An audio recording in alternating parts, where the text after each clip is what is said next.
It is 12:30 p.m., July 20th, 1944.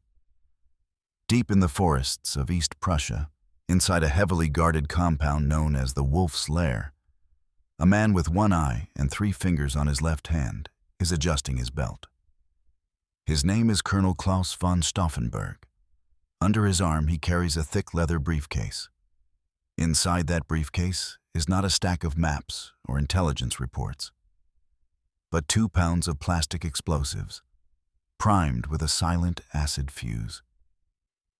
He is walking toward a wooden conference hut where the most powerful man in Europe, Adolf Hitler, is waiting. Stauffenberg is not a lone assassin. He is the tip of a spear. Behind him stands a shadow army, field marshals, generals, spy chiefs, and diplomats. Men who have sworn an oath of loyalty to the Führer, yet have spent years plotting his destruction. They are the Valkyrie conspirators. For years, history has asked, why didn't the German military stop the madness sooner? The terrifying truth is, they tried. Today we uncover the story of the 20 generals who knew, the bomb that almost changed history, and the brutal vengeance that followed. This is the story of the enemy within. To understand how a colonel ended up carrying a bomb into Hitler's briefing room, we have to understand a secret that has been buried for decades. The German military, the Wehrmacht, was never fully united behind the Nazi regime. In fact, the cracks in the foundation appeared before the first shot of the Second World War was even fired. By 1938, the German officer class was in a state of panic. These were men of the old Prussian tradition, aristocrats, strategists, and career soldiers. They looked at the chaotic, street-brawling nature of the SS and the Nazi Party with absolute disdain. To them, Hitler was a bohemian corporal, a reckless gambler who was steering the ship of state directly into an iceberg. The first major conspiracy didn't happen in 1944. It happened in September 1938. At the center of this web was General Ludwig Beck, the chief of the General Staff. Beck was a man of intellect and conscience. He had correctly calculated that if Germany invaded Czechoslovakia, it would trigger a war with Britain and France that Germany could not win. He wrote memos, he held secret meetings, and he eventually resigned in protest, a shocking move for a German general. Before we dive into this story, subscribe and leave a comment telling me where you're watching from. Every view helps bring more stories like this to life. But he didn't stop there. Beck organized a coalition of generals who were prepared to storm the Chancellery in Berlin. Their plan was drastic: arrest Hitler, declare him mentally unfit to rule, and put him on trial to prevent war. They had the troops. They had the weapons. They even had a commando unit ready to seize the government buildings. They were waiting for one signal: the British and French to stand up to Hitler over Czechoslovakia. And then, disaster struck the resistance. The British Prime Minister, Neville Chamberlain, flew to Munich and signed the Munich Agreement, giving Hitler exactly what he wanted without a fight. The conspirators were devastated. The wind was taken out of their sails.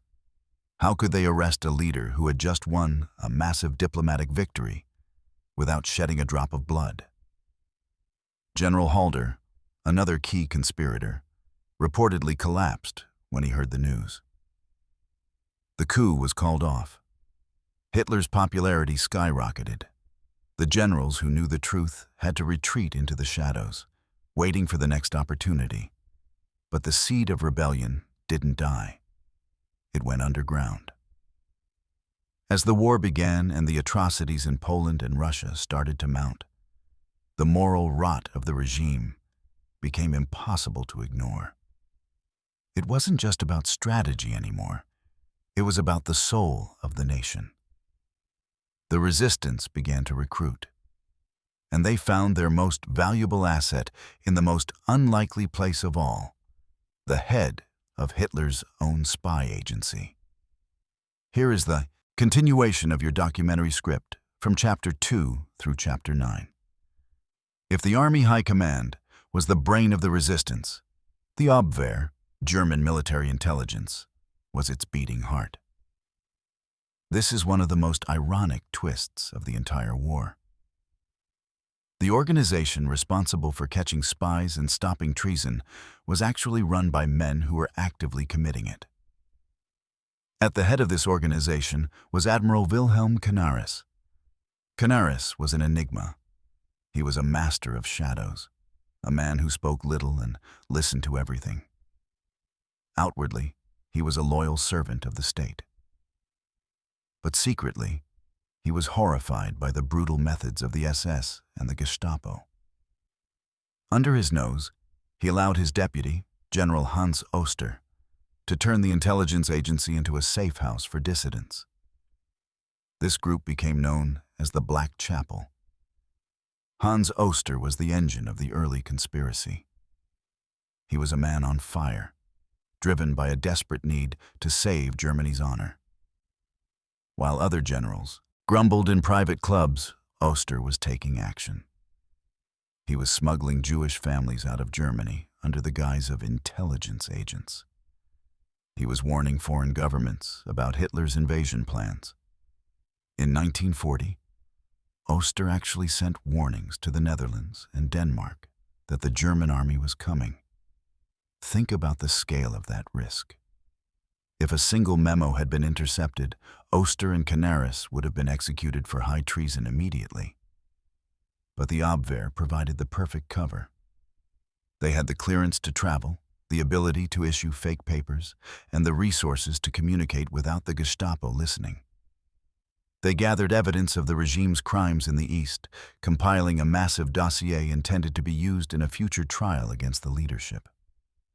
However, being a spy is not the same as being an assassin. Canaris and Oster were thinkers, not killers. They needed a man of action, someone on the front lines who had access to the dictator. They needed a bridge between the intelligence world and the combat troops. By 1943, the tide of war had turned. Stalingrad had fallen. The Allies were bombing German cities into rubble. The Black Chapel knew they could no longer wait for a coup. They had to move to the next phase, assassination. Before Stauffenberg, there was Henning von Tresckow. Major General von Tresckow was arguably the most determined spirit of the resistance on the Eastern Front. He was stationed at Army Group Center in Russia, witnessing the horror of the war firsthand. He famously said, "The assassination must be attempted at any cost. Even if it fails, we must prove to the world that the German resistance dared to act." In March 1943, an opportunity presented itself that seemed too perfect to be true. Hitler decided to visit the Eastern Front headquarters in Smolensk. Tresckow and his team scrambled to put a plan together. They couldn't shoot him. The security was too tight. It had to be a bomb. But German fuses were unreliable in the freezing Russian winter. They needed something silent, something that wouldn't hiss or tick. They obtained British plastic explosives with a chemical acid fuse. The plan was elegant in its simplicity. As Hitler was preparing to fly back to Germany, Tresckow approached a member of Hitler's staff, Colonel Brandt. He asked a casual favor. "Would you mind taking a couple of bottles of Cointreau brandy to a friend of mine in Berlin?" Colonel Brandt, suspecting nothing, agreed. But the package wasn't brandy. It was a bomb disguised to look like 2 square bottles. Tresckow activated the acid fuse, a small glass vial that, once broken, would eat through a wire and trigger the detonator in 30 minutes. He handed the package over. He watched Colonel Brandt board the plane with Hitler. He watched the plane take off. Tresckow waited by the phone, expecting the news that the Führer's plane had exploded mid-air. He was ready to launch the coup. 30 minutes passed. Then 2 hours. Then came the devastating call. Hitler had landed safely in East Prussia. The bomb had failed. The acid had eaten through the wire, but the intense cold of the high-altitude flight had caused the detonator to freeze. It simply didn't fire. Now, Tresckow was in a panic. He had to get that package back before Colonel Brandt opened it and discovered the explosives. If Brandt opened that box, the entire conspiracy would be exposed. Tresckow frantically called Brandt in Berlin. "I made a mistake. Those were the wrong bottles. Hold on to them. I'll bring the right ones tomorrow." In a nerve-wracking exchange the next day, Tresckow managed to swap the bomb for actual brandy. The conspiracy survived by the skin of its teeth. But they had learned a hard lesson. Fate seemed to be protecting the dictator. They needed a new plan, and more importantly, they needed a new leader in Berlin. Enter Claus von Stauffenberg. If you were casting a movie about a perfect German soldier, you would cast Stauffenberg. He was an aristocrat, tall, cultured, and a natural leader. But by 1944, Stauffenberg was a broken man physically. Serving in North Africa with the 10th Panzer Division, his staff car was strafed by an Allied fighter plane. The injuries were catastrophic. He lost his left eye, he lost his right hand, he lost 2 fingers on his left hand. While recovering in the hospital, something in him shifted. He had been critical of the regime for years, but the suffering he saw and the senseless destruction of his country hardened his resolve. He told his wife, "I feel I must do something now to save Germany." Stauffenberg was different from the older generals, like Beck, or the spies like Canaris. He was younger, more energetic, and ruthlessly efficient. When he joined the conspiracy, he didn't just want to talk, he wanted to act. He injected a new urgency into the group, but Stauffenberg had an even more important asset: access. Despite his injuries, or perhaps because of them, he was promoted to Chief of Staff of the Reserve Army. This position required him to personally brief Hitler on replacements and logistics. He was one of the very few men allowed to be in the same room as the dictator, often without being heavily searched, out of respect for his war wounds. The conspirators realized that Stauffenberg was the only one who could do it. He had to be the assassin and the leader of the coup in Berlin. It was an impossible task. He would have to plant the bomb, escape, fly back to Berlin, and lead the takeover of the government before the SS realized what had happened. He famously told his brother, "He who has the courage to do something must do so in the knowledge that he will go down in German history as a traitor. If he does not do it, however, he will be a traitor to his own conscience." The stage was set. The man was ready. Now they needed a weapon. Not a gun, but a bureaucratic weapon. A bomb can kill a man, but it cannot kill a regime. The conspirators knew that if they killed Hitler, the SS would simply take over and continue the war. They needed the army to seize control of the cities, the radio stations, and the government ministries. To do this, they used Hitler's own paranoia against him. There was an existing emergency plan called Operation Valkyrie. It was designed to mobilize the reserve army in case of a domestic uprising. For example, if the millions of foreign forced laborers in Germany revolted. The plan gave the reserve army total power to secure the government district. Stauffenberg and his team secretly rewrote the orders for Operation Valkyrie. The new version, the secret version, claimed that the SS had attempted a coup after Hitler's death. It ordered the regular army to arrest the SS leadership, take over the communication centers, and disarm the Gestapo. It was a stroke of genius. The moment the bomb went off, they would issue the Valkyrie signal. Loyal German soldiers across the empire would think they were saving the government from an SS traitor, when in reality, they were helping the conspirators overthrow the regime. But for this to work, everything had to be synchronized perfectly. The bomb had to kill Hitler. The communications lines had to be cut. And the orders had to go out immediately. On July 20th, 1944, Stauffenberg flew to the Wolf's Lair in East Prussia. In his briefcase were 2 blocks of plastic explosive. He had practiced priming the fuse with his 3 remaining fingers hundreds of times. He arrived at the compound. The heat was oppressive. The briefing was moved from the cool concrete underground bunker, which would have contained the blast, to a wooden briefing hut above ground. This single change in venue would decide the fate of the world. Stauffenberg enters the briefing hut. It is crowded. There is a heavy oak table in the center, covered in maps. Hitler is leaning over the table, listening to a report on the Eastern Front. Stauffenberg excuses himself to a side room to change his shirt. In reality, he is using pliers to crush the acid fuse on the explosive. But he is interrupted. A guard knocks, telling him to hurry up. In the rush, Stauffenberg only manages to prime one of the 2 blocks of explosive. He places the primed block in his briefcase, but, crucially, he leaves the second, unprimed block behind. He returns to the briefing room. He slides the briefcase under the heavy oak table, pushing it as close to Hitler's legs as possible. The fuse is a 10-minute timer. The clock is ticking. Stauffenberg whispers to the officer next to him that he has to make an urgent phone call to Berlin. He slips out of the room. He walks past the outer perimeter, lights a cigarette, and waits.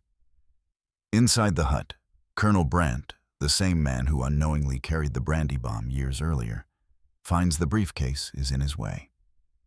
He tries to get a better look at the map. He reaches down and moves the briefcase to the other side of the heavy wooden table leg. Now, there is a thick slab of solid oak between the bomb and Hitler. At 12:42 p.m., the silence of the forest is shattered. The hut is obliterated. Bodies are thrown out of the windows. The roof collapses. Stauffenberg, watching from hundreds of yards away, sees the destruction and is certain. No one could have survived that. He bluffs his way past the final checkpoint and races to the airfield. He flies to Berlin, believing he has just killed the dictator and ended the war. But inside the smoking ruins of the hut, a man stumbles out. His trousers are tattered, his eardrums are burst, and his arm is injured. But Adolf Hitler is alive. The table legs shielded him from the blast. The open windows of the wooden hut allowed the pressure to escape. Stauffenberg is in the air. Hitler is on the ground. The race for control of Germany has begun. While Stauffenberg was in the air, completely cut off from communication, the conspiracy in Berlin was supposed to be in full swing. General Olbricht and his deputy, Colonel Merz von Quernheim, were at the Bendler Block, Army headquarters, waiting for the signal to launch Operation Valkyrie. They received a garbled message from the Wolf's Lair. Something exploded, but they didn't have confirmation of death. They froze. For 3 critical hours, the conspirators did nothing. They were terrified of launching the coup if Hitler was still alive. They sat in their offices, debating, sweating, and waiting.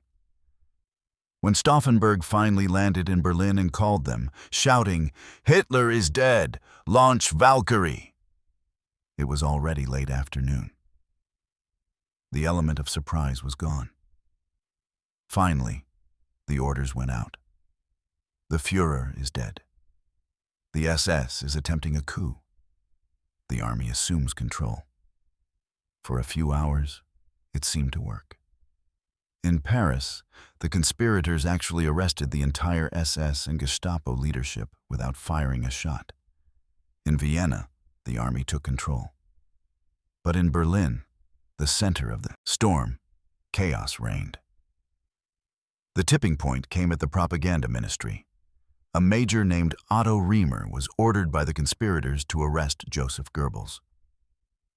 But Goebbels had a secret weapon, a direct phone line to the Wolf's lair. When Riemer arrived to arrest him, Goebbels said, "The Führer is not dead. Do you want to speak to him?" He handed the phone to Major Riemer. Hitler's voice was on the other end. He ordered Riemer to crush the uprising and take orders only from him. Riemer, a loyal Nazi, instantly switched sides. He turned his troops against the conspirators. The coup had failed. The trap snapped shut. Back at the Bendler block, the mood shifted from euphoria to terror. News began to spread over the radio that Hitler had survived an assassination attempt. The loyal officers inside the building realized that Stauffenberg and his team were leading them into treason. Gunfire erupted in the hallways. The conspirators were besieged in their own headquarters. General Fromm, the commander of the reserve army, had known about the plot, but sat on the fence. Now, realizing the wind was blowing the other way, he decided to save his own skin by silencing the witnesses. Fromm arrested Stauffenberg, Ulbricht, and the others. He declared a summary court-martial and sentenced them to death immediately. He didn't want them to talk to the Gestapo. Visual, high contrast, shadows, headlights cutting through the dark. It is past midnight. In the courtyard of the Bendler block, vehicles are parked with their headlights turned on to illuminate a pile of sandbags. One by one, the leaders of the plot are led out. General Ulbricht, Colonel Quirnheim, and finally, Claus von Stauffenberg. As the firing squad raised their rifles, Stauffenberg shouted his final words into the night. Some say he cried, "Long live sacred Germany!" The shots rang out. The bodies were hurriedly buried, but the SS later dug them up, stripped them of their medals, and cremated them. General Fromm's betrayal didn't save him. The Nazis knew he was involved by omission. He was executed months later. But the bloodletting was only just beginning.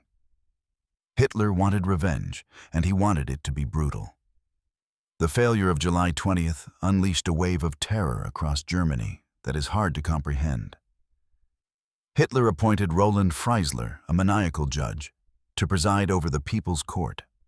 These were not trials. They were public humiliations.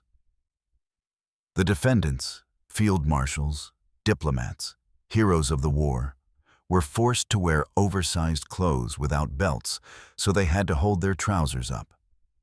They were screamed at, insulted, and given no chance to defend themselves. The executions were designed to be as painful as possible. Hitler ordered that the conspirators be hung like cattle.